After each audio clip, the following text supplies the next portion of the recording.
L'Épître aux Éphésiens. Une étude sous la direction de John K. McVeigh est présentée dans L'aventure dans la parole avec Henrietta et Ronnie. avec la contribution musicale de Robert G. Nous sommes enchantés de vous souhaiter la bienvenue en vous accueillant sur votre chaîne pour un nouveau trimestre de réflexion qui s'étendra du 24 juin au 29 septembre 2023. Que Dieu soit glorifié, que Jésus-Christ notre Sauveur soit le Maître, que le Saint-Esprit nous instruise et nous rend forts alors que nous ouvrons le livre des Éphésiens. Alors, nous vous invitons encore à participer avec nous pour répandre la parole en cliquant sur le pouce et en vous abonnant pour recevoir les notifications chaque jour. Laissez-nous des commentaires sur ce que vous avez compris et appris. Et partagez le lien au maximum avec vos contacts. Nous abordons une nouvelle série autour du livre des Éphésiens. Éphésiens. Comment suivre Jésus dans les moments difficiles? Dans l'Épître aux Éphésiens, Paul nous parle des Éphésiens eux-mêmes. Des années après les événements passionnants des premiers jours de la mission chrétienne à Éphèse, les Éphésiens avaient des difficultés à comprendre la signification de leur foi chrétienne. Paul, autrefois perturbateur de l'économie de cette quatrième plus grande ville de l'Empire romain, est maintenant mis à l'écart et emprisonné. Écrivant depuis la prison, il craint que les croyants d'Éphèse perdent courage, oubliant tout sens actif de ce que signifie le fait d'être disciple de Jésus dans la culture sophistiquée urbaine et profondément païenne d'Éphèse. Bien que ses auditeurs soient déjà chrétiens, le ton de Paul est celui de l'incorporation. Il cherche à les réenrôler dans leur foi chrétienne, à raviver la flamme de leur dévotion à Christ et à ressusciter l'excitation de faire partie de la plus grande entreprise de Dieu dans le monde, l'Église. Le livre des Éphésiens parle donc particulièrement des moments, comme le nôtre, où l'attrait du monde et le temps qui passe menacent d'émousser le discipulat chrétien. Il élève Christ et souligne l'importance de le suivre en tant que membre engagé et actif de son Église, alors que nous vivons l'espérance de son retour. Ce trimestre, nous avons le privilège d'étudier la lettre aux Éphésiens dans la prière et de revivre l'excitation de suivre Jésus dans les moments difficiles. Voici les différentes séries qui vous seront proposées ce trimestre. Série numéro 1, Paul et les Éphésiens. Cette série s'étendra du 24 au 30 juin. Série numéro 2, le grand plan divin christocentrique du 1er au 7 juillet. Série numéro 3, la puissance de Jésus exalté, du 8 au 14 juillet. Série numéro 4, comment Dieu nous sauve, du 15 au 21 juillet.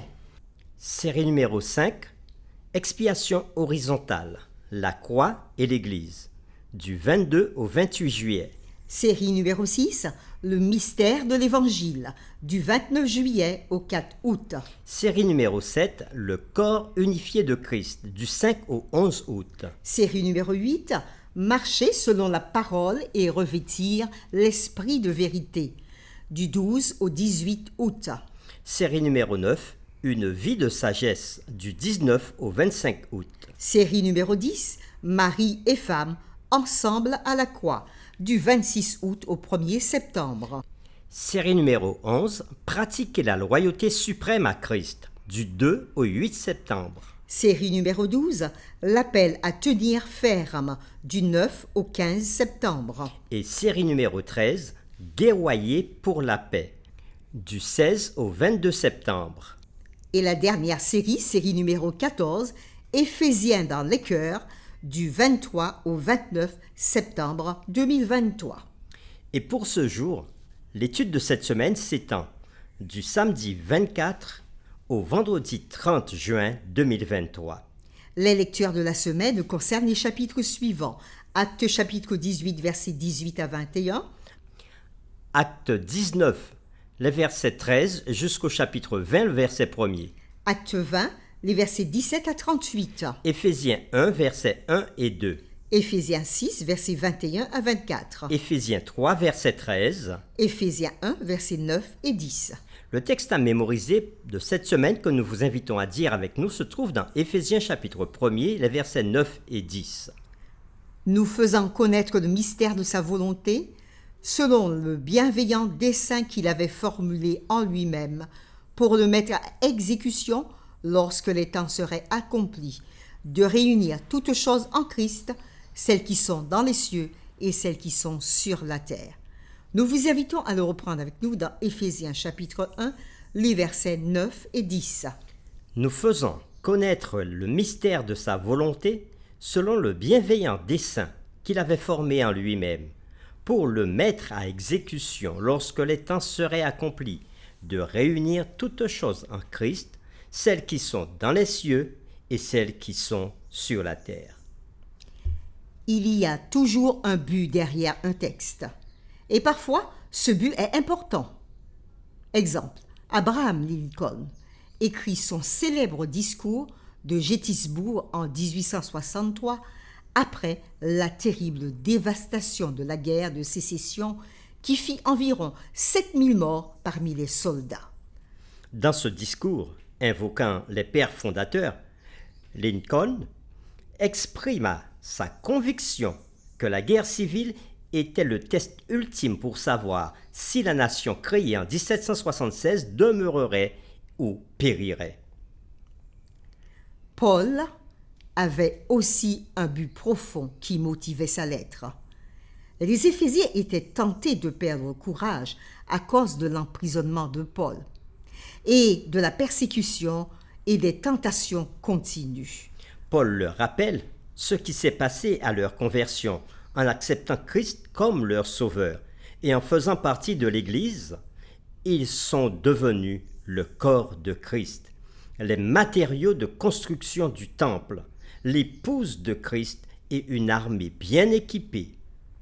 Ils jouent un rôle stratégique dans l'accomplissement du grand plan de Dieu de réunir toutes choses en Christ. Paul écrit pour éveiller les croyants d'Éphèse à leur pleine identité et à leurs privilèges en tant que disciples. Nos réflexions de cette semaine mettront en évidence 3 thèmes principaux. Le premier, apprendre à connaître l'auteur de l'épître aux Éphésiens. Deuxièmement, apprendre à connaître le peuple éphésien destinataire de l'épître. Et troisièmement, apprendre à connaître le thème principal dans le message de Paul à l'église d'Éphèse. Et les questions qui seront derrière toutes ces réflexions sont les suivantes. Quel est le contexte de l'étude de l'ensemble de l'épître aux Éphésiens?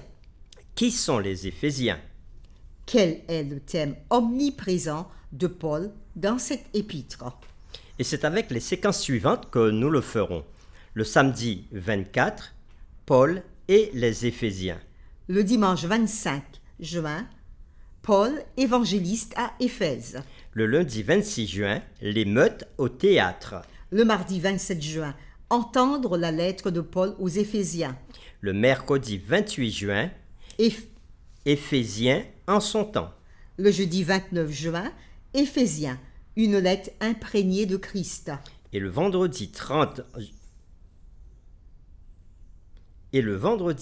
juin, comme d'habitude, nous ferons un résumé et nous poursuivrons avec des réflexions avancées. Cette étude est encore une bonne opportunité pour chacun de nous plonger encore dans la parole de Dieu. Nous vous invitons à prier avec nous. Père éternel, nous voulons te dire merci, merci infiniment pour ce nouveau trimestre avec ces différentes séries que tu nous proposes. Nous allons commencer à étudier l'épître aux Éphésiens afin de raffermir notre foi en toi et en ta parole. Ouvre-nous l'esprit par ton Saint-Esprit de telle sorte que nous puissions mieux comprendre, mieux saisir et mettre en pratique ta parole pour avancer dans notre relation avec toi. Nous t'avons prié au nom de Jésus. Amen.